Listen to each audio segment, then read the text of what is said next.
एक जंगल में एक शेर रहता था। गीदड़ उसका सेवक था। जोड़ी अच्छी थी। शेरों के समाज में उस शेर की कोई इज्जत नहीं थी, क्योंकि वह जवानी में सभी दूसरे शेरों से युद्ध हार चुका था। इसलिए वह अलग थलग रहता था। उसे गीदड़ जैसे चमचे की सख्त जरूरत थी, जो 24 घंटे उसकी चमचागिरी करता रहे। गीदड़ को बस खाने का जुगाड़ चाहिए था। पेट भर जाने पर गीदड़ उस शेर की वीरता के ऐसे गुण गाता कि शेर का सीना फूलकर दुगना चौड़ा हो जाता।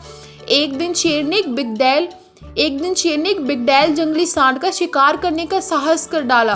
सांड बहुत शक्तिशाली था। उसने लात मारकर शेर को दूर फेंक दिया। जब वह उठने को हुआ तो सांड ने फाफा करते हुए शेर को सींगों से एक पेड़ के साथ रगड़ दिया।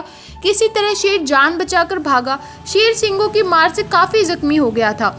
कई दिन बीते, परंतु शेर के जख्म ठीक होने का नाम ही नहीं ले रहे थे। ऐसी हालत में वह शिकार नहीं कर सकता था। स्वयं शिकार करना गीदड़ के बस का नहीं था। दोनों के भूखे मरने की नौबत आ गई। शेर को भी यह भय था कि खाने का जुगाड़ समाप्त होने के कारण गीदड़ उसको छोड़ न जाए। शेर ने एक दिन उसे सुझाया, देख, जख्मों के कारण मैं दौड़ नहीं सकता, शिकार कैसे करूं? तू जाकर किसी बेवकूफ से जानवर से बात कर और यहाँ फंसा कर ला। मैं उस झाड़ी में छिपा रहूंगा। गीदड़ को भी शेर की बात जच गई। मैं किसी मूर्ख जानवर की तलाश में घूमता घूमता एक कस्बे के बाहर नदी घाट पर पहुंचा। वहां उसे एक मरियल सा गधा घास पर मुंह मारता नजर आया। वह शक्ल से ही बेवकूफ लग रहा था। गीदड़ गधे की निकट जाकर बोला, प्याऊ लागू चाचा, कमजोर हो गए हो, क्या बात है? गधे ने अपना दुखड़ा रोया। क्या बताऊं भाई, जिस धोबी को मैं गधा हूँ वह बहुत क्रूर है। दिन भर धुलाई करवाता है और चार कुछ देता नहीं। गीदड़ ने उसे न्योता दिया, चाचा मेरे साथ जंगल चलो ना, वहाँ बहुत हरी हरी घास है, खूब चढ़ना, तुम्हारी सेहत बन जाएगी। गधे ने कान फड़फड़ाया, राम राम, मैं जंगल में कैसे रहूंगा? जंगली जानवर मुझे खा जाएंगे।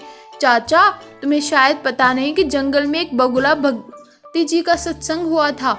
उसके बाद सारे जानवर शाकाहारी बन गए हैं। अब कोई किसी को नहीं खाता। गीदड़ बोला और कान के पास मुंह ले जाकर दाना फेंका। चाचू, पास के कस्बे से बेचारी गधी भी अपनी धोबी मालिक के अत्याचार से तंग आकर जंगल में आ गई थी। वहाँ हरी हरी घास खाकर वह खूब लहरा गई है। तुम्हें उसके साथ घर बसा लेना। गधे के दिमाग पर हरी हरी घास और घर बसाने के सुनहरे सपने छाने लगे। वह गीदड़ के साथ जंगल की ओर चल दिया। जंगल में गीदड़ गधे को उसी झाड़ के पास ले गया जिसमें शेर छिपा बैठा था। इससे पहले कि शेर पंजा मारता, गधे को झाड़ी में शेर की नीली बतिया की तरह चमकती आंखें नजर आ गई। वह डरकर उछला, गधा भागा और भागता ही रह गया। शेर बुझे स्वर से गीदड़ के बोला, भाई इस बार मैं तैयार नहीं था, तुम उसे दोबारा लाओ, इस बार गलती नहीं होगी। गीदड़ दोबारा उस गधे की तलाश में कस्बे में पहुंचा।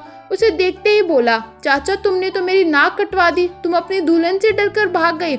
उस झाड़ी में मुझे दो चमकती आंखें दिखाई दी जैसे शेर की होती हैं। मैं भागता न तो क्या करता? गधे ने शिकायत की। गीदड़ मुठभर माथा पीट कर बोला, चाचा ओ चाचा, तुम भी निरे मूर्ख हो। उस झाड़ी में तुम्हारी दुल्हन थी। जाने कितने जन्मों से वह तुम्हारी राह देख रही थी। तुम्हें देखकर उसकी आंखें चमक उठी तो तुमने उसे शेर समझ लिया। गधा बहुत लज्जित हुआ। गीदड़ की चाल भरी बातें ही ऐसी थी। गधा फिर उसके साथ चल पड़ा। जंगल में झाड़ी के पास पहुंचते शेर ने नुकीले पंजों से उसे मार गिरा। इस प्रकार शेर व गीदड़ का भोजन जुटा। तो इस कहानी से हमें क्या सीख मिलती है बच्चों? कि दूसरों की चिकनी चुपड़ी बातों में आने की मूर्खता कभी नहीं करनी चाहिए। तो ऐसी ही प्यारी प्यारी कहानी सुनने के लिए चैनल को सब्सक्राइब कर दीजिएगा। मिलते हैं अगली प्यारी सी कहानी के साथ। Bye bye.